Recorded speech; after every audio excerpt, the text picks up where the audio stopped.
Assalamualaikum warahmatullahi wabarakatuh. Selamat datang sahabat kisah mistik. Kembali lagi bersama saya di channel ini, tempat di mana kita membahas kisah-kisah penuh misteri, mitos, dan cerita nyata yang tak pernah lekang oleh waktu. Di setiap daerah di Nusantara, kita selalu mendengar cerita tentang pesugihan, jalan pintas menuju kekayaan, tapi dengan harga yang jauh lebih mahal dari sekadar uang. Harga yang harus dibayar dengan nyawa. Dan malam ini, saya akan membawakan sebuah kisah tentang salah satu pesugihan paling terkenal di tanah Jawa. Pesugihan yang konon masih ada hingga sekarang. Dialah Nyi Blorong. Sosok putri gaib jelmaan siluman ular, penguasa lautan mistis yang dikenal memberi emas berlimpah pada orang-orang yang berani menikah dengannya. Tapi, sahabat kisah mistik, jangan salah, emas itu bukan emas biasa. Setiap sisik emas yang kau ambil berarti ada nyawa dari keluargamu yang harus digadaikan. Dan inilah awal kisah tragis seseorang yang tergoda janji kekayaan dari Nyi Blorong.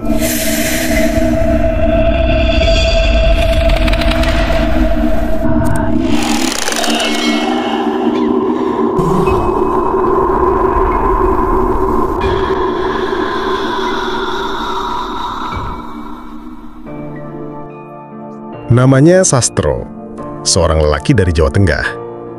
Hidupnya sederhana, bahkan cenderung pas-pasan.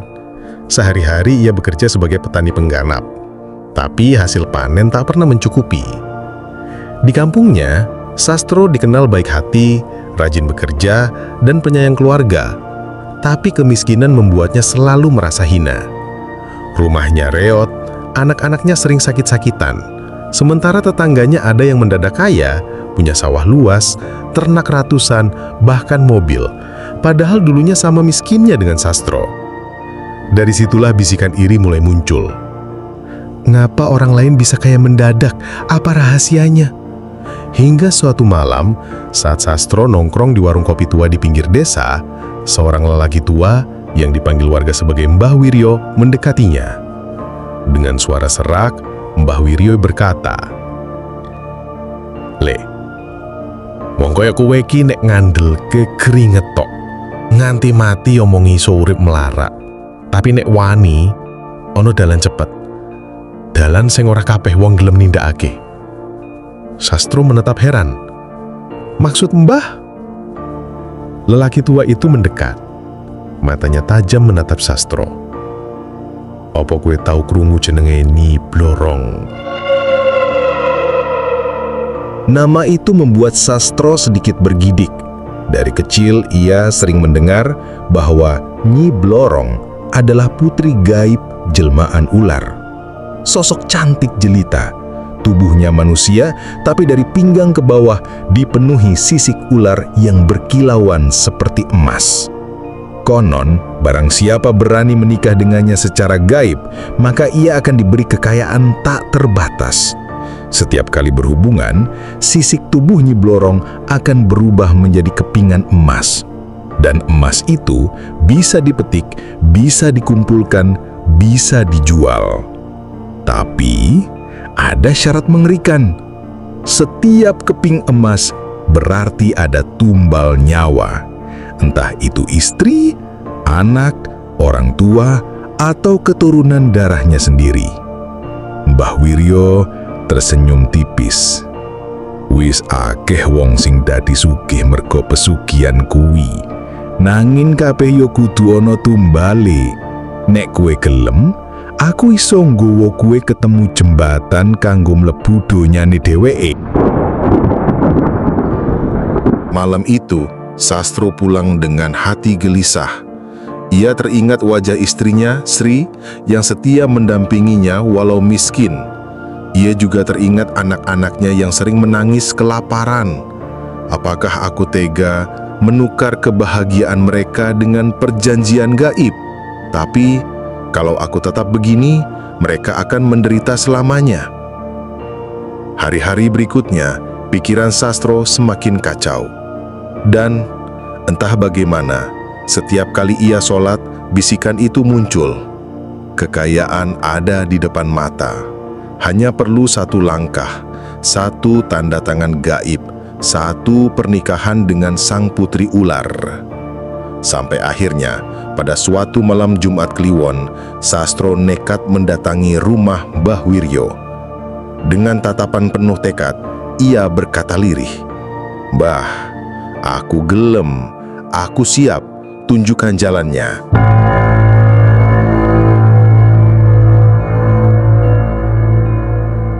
Malam itu, Jumat Kliwon. Langit gelap, bulan tertutup awan. Sastro mengikuti langkah Mbah Wiryo melewati pematang sawah. Di tangannya, Mbah Wiryo membawa kendi berisi air kembang 7 rupa, beberapa dupa, dan seekor ayam hitam yang diikat kakinya. Mereka berjalan menuju sebuah sendang tua, sebuah mata air yang katanya menjadi gerbang goib menuju kerajaan Nyi Blorong. Airnya tenang, tapi gelap dan dalam.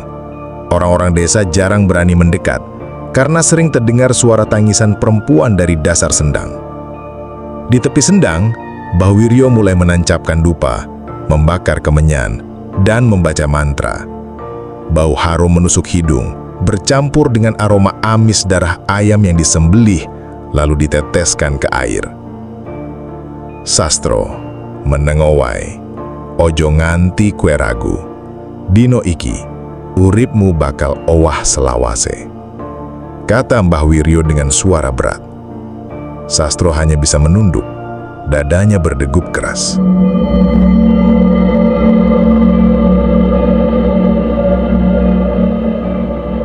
Saat tengah malam tiba, angin mendadak berhembus kencang. Air sendang yang semula tenang bergolak. Dari dalamnya, terdengar suara gemerincing seperti emas jatuh bertubrukan. Lalu, perlahan, muncul sesosok perempuan. Cantik luar biasa, wajahnya ayu, rambut panjang terurai basah, kulitnya putih berkilau seperti emas. Tapi ketika Sastro menundukkan pandangan ke bawah pinggangnya, tubuh itu berubah menjadi ekor ular raksasa. Sisiknya berkilau memantulkan cahaya bulan seperti emas. Sastro tertegun, ingin lari, tapi tubuhnya kaku. Sosok itu tersenyum manis, suaranya merdu, tapi dingin menusuk telinga. "Sastro, aku sudah mendengar doa dan keluh kesahmu. Kau ingin kaya, dan aku bisa memberikannya. Tapi, apa kau berani menikah denganku? Apa kau siap menanggung akibatnya?" Dengan gemetar, Sastro menatap sosok gaib itu. Hatinya berteriak takut, tapi pikirannya dipenuhi wajah anak-anaknya yang lapar. Akhirnya, ia menjawab lirih, Aku siap, Nyi."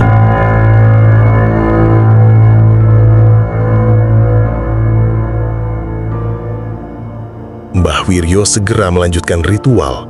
Dengan bahasa Jawa kuno, ia menikahkan Sastro dengan Nyi Blorong. Tanpa saksi manusia lain, hanya angin malam dan gemuruh air sendang yang menjadi saksi. Ketika ijab kabul selesai, tiba-tiba terdengar suara tawa melengking dari balik pepohonan. Suara itu gaib, tapi nyata, disusul suara jeritan samar seakan dari jiwa-jiwa yang tersiksa. Sastro merinding, tapi Mbah Wiryo menepuk bahunya. "Wes rampung le, wiwit saiki awae dewe dadi bojomu Nyi Blorong." Sosok putri ular itu mendekat, meraih tangan Sastro dengan jemari dingin seperti es. Ia menarik Sastro masuk ke dalam air sendang. Sastro ingin menolak, tapi tubuhnya terhisap dan dalam sekejap ia tenggelam ke dalam kegelapan. Ketika Sastro membuka mata, ia mendapati dirinya berada di sebuah istana megah di dasar laut. Pilar-pilar berlapis emas, lantai berkilauan seperti permata, dan ribuan makhluk gaib berbentuk ular setengah manusia berbaris menyambut kedatangannya. Di singgasana emas raksasa, Nyi Blorong duduk anggun, kini mengenakan mahkota bercahaya. Ia menatap Sastro dengan senyum menggoda. "Mulai malam ini, kau adalah suamiku, dan sebagai hadiah, kau boleh mengambil emas dari tubuhku.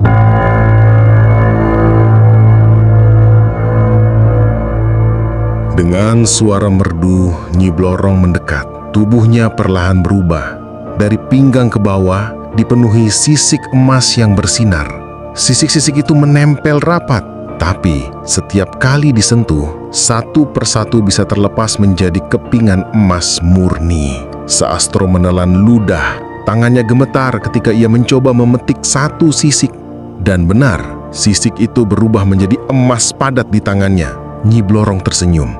Ambillah sebanyak yang kau mau. Tapi ingat, setiap sisik yang kau ambil, berarti ada nyawa yang harus terganti. Sastro terdiam. Ia sempat ragu, tapi bayangan kekayaan membuat ia gelap mata. Ia memetik lagi dan lagi, hingga genggamannya penuh dengan emas. Saat itu juga, di kampung, istrinya Sri yang sedang tidur mendadak terbangun. Ia merintih, dadanya sakit, lalu terjatuh tanpa sempat berkata apa-apa. Anak-anaknya menjerit, memanggil nama ibunya, tapi Sri sudah tak bernyawa. Arwah Sri melayang, berteriak pilu, namun tak ada yang bisa mendengar. Di kejauhan, suara tawa Nyi Blorong menggema. Dan malam itu menjadi titik awal kekayaan Sastro. Ia mendapatkan emas berlimpah, namun harus membayar dengan tumbal pertama, istrinya sendiri. Sahabat kisah mistik, inilah konsekuensi yang nyata. Jalan pesugihan tidak pernah gratis. Selalu ada darah, selalu ada jiwa yang dikorbankan.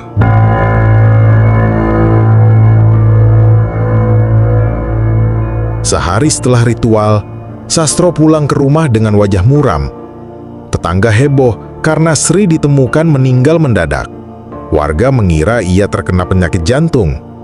Tapi Sastro tidak menangis. Dalam diam, ia justru menggenggam beberapa keping emas murni di sakunya. Emas yang ia dapatkan semalam dari tubuh Nyi Blorong.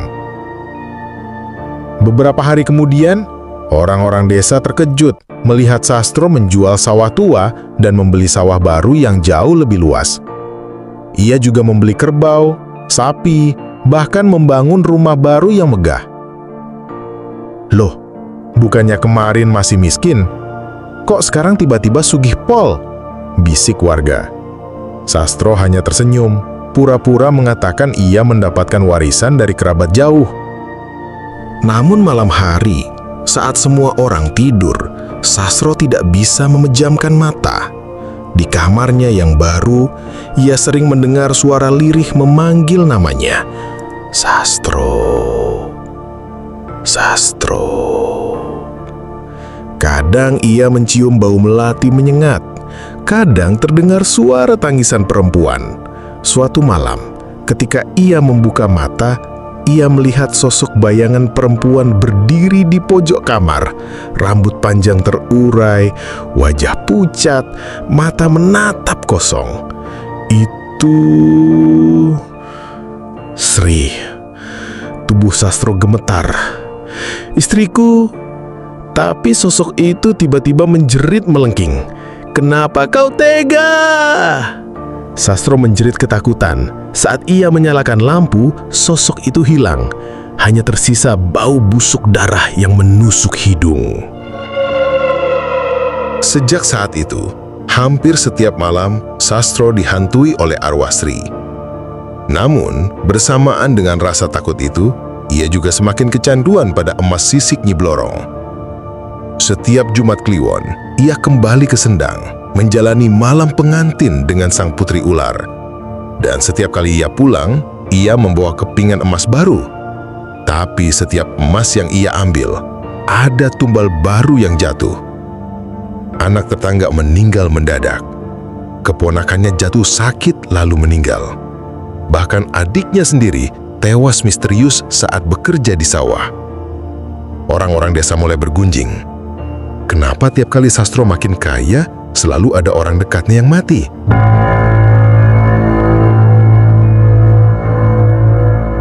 Di Di sebuah malam ritual berikutnya, Nyi Blorong kembali memeluk Sastro dengan mesra. Wajahnya cantik menawan, suaranya lembut menggoda. "Sastro, kau sudah melihat sendiri bukan? Kekayaan akan terus mengalir padamu. Tapi jangan pernah berhenti mengambil emas dariku, karena kalau kau berhenti, hidupmu akan segera berakhir." Sastro terdiam. Ada ketakutan di hatinya. Tapi setiap kali ia mengingat harta, sawah luas, ternak gemuk, dan rumah barunya, ia menutup telinga dari jeritan hati nuraninya. Ia kembali memetik sisik emas itu, lagi dan lagi. Dan benar saja, korban berikutnya jatuh. Kali ini anak sulungnya sendiri, Joko, tiba-tiba sakit keras. Tubuhnya panas, matanya terbalik, mulutnya berbuih. Sastro mencoba memanggil dukun, tapi tidak ada yang bisa menolong. Malam itu juga, Joko menghembuskan nafas terakhir. Sri yang sudah meninggal seakan kembali hadir, menangis di samping jasad anaknya. Tapi hanya Sastro yang bisa melihat. "Lihatlah Sastro, kau menukar nyawa anakmu dengan emas haram itu." Sastro meraung, tapi sudah terlambat.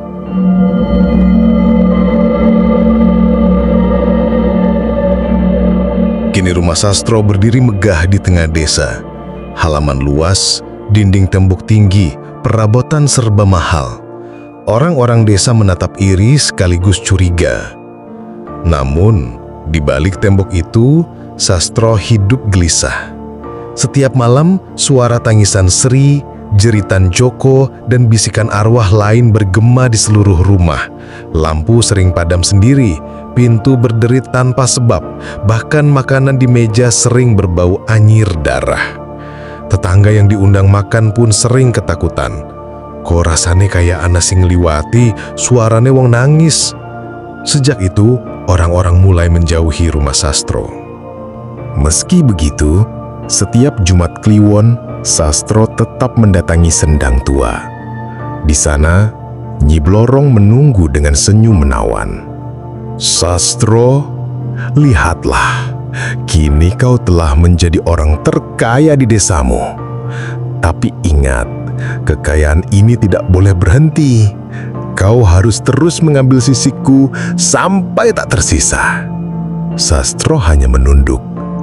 Hatinya penuh takut, tapi tubuhnya seperti terikat janji gaib.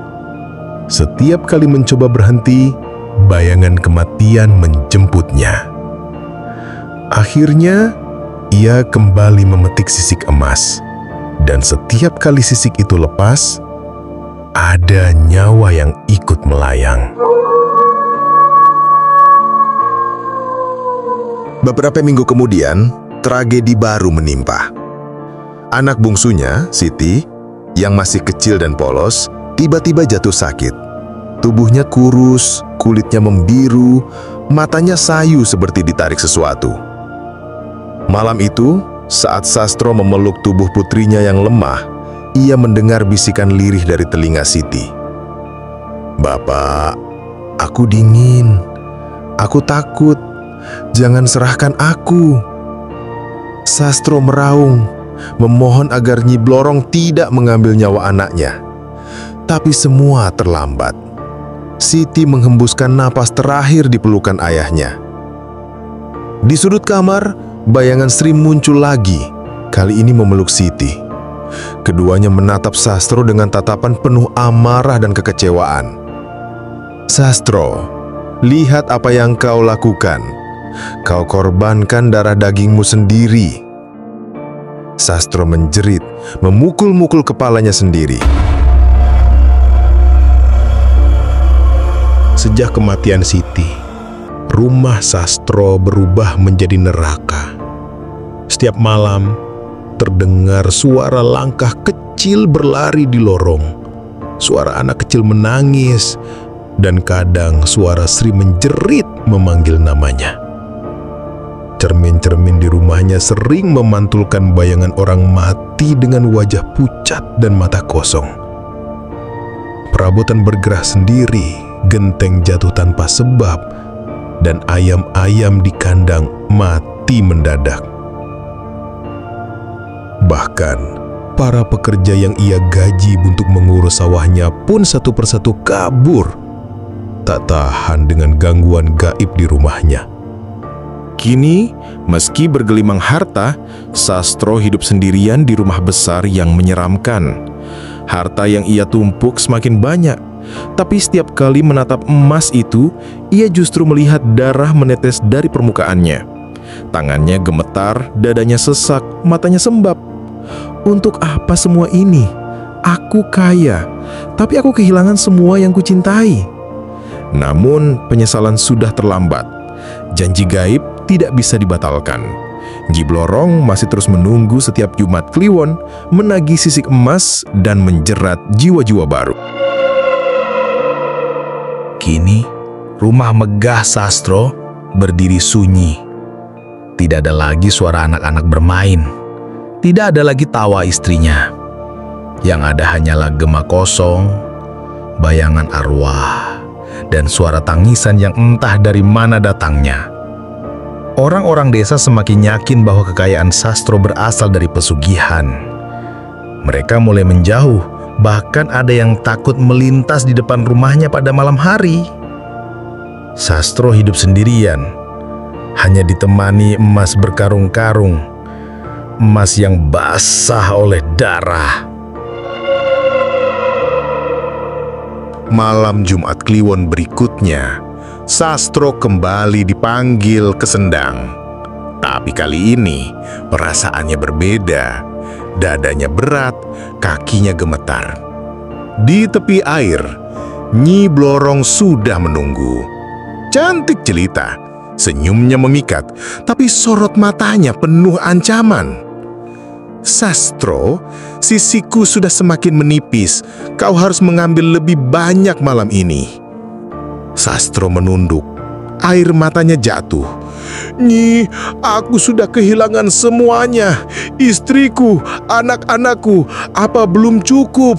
Aku mohon, hentikan ini. Tapi Nyi Blorong tertawa dingin.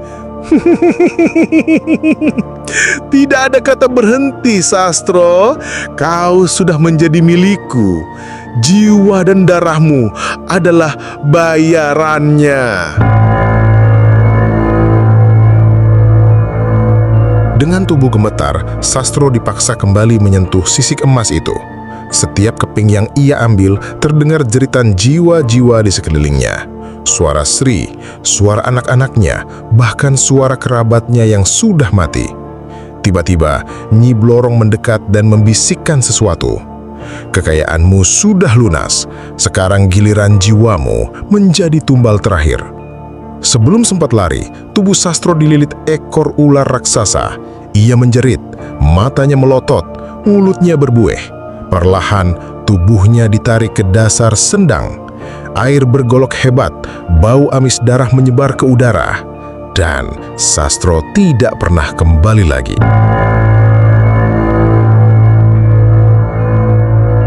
Orang-orang desa hanya menemukan pakaiannya tersangkut di tepi Sendang, tanpa jasad. Sejak malam itu, rumah megah Sastro ditinggalkan, menjadi kosong, angker, dan dipenuhi suara-suara misterius. Ada warga yang bersumpah melihat bayangan perempuan berambut panjang duduk di teras, menangis lirih. Ada juga yang mendengar suara Sastro sendiri meraung meminta ampun. Dan hingga kini, Sendang tua itu tetap dianggap angker. Konon pada malam tertentu, terlihat cahaya emas berkilau di dalam air, diikuti suara tawa perempuan, tawa Nyi Blorong.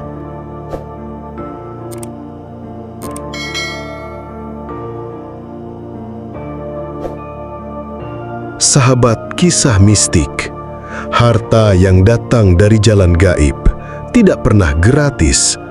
Semua kekayaan itu ditukar dengan darah, nyawa, dan kutukan. Kekayaan sejati bukan dari emas yang berdarah, tapi dari hati yang ikhlas, rezeki halal, dan keberkahan yang membawa ketenangan. Demikian kisah mistik pesugihan Nyi Blorong menikah dengan siluman ular demi kaya raya. Sastro hanyalah satu contoh dari banyak cerita di tanah Jawa yang menjadi pengingat bahwa keserakahan hanya membawa kehancuran. Maka berhati-hatilah, sahabat kisah mistik. Jangan pernah tergoda janji manis dari dunia gaib, karena setiap harta yang datang dari jalan setan pasti ada tumbal yang menunggu. Jika sahabat kisah mistik suka dengan cerita ini, jangan lupa untuk subscribe, like, dan share agar channel ini bisa terus menghadirkan kisah-kisah mistik penuh hikmah. Wassalamualaikum warahmatullahi wabarakatuh.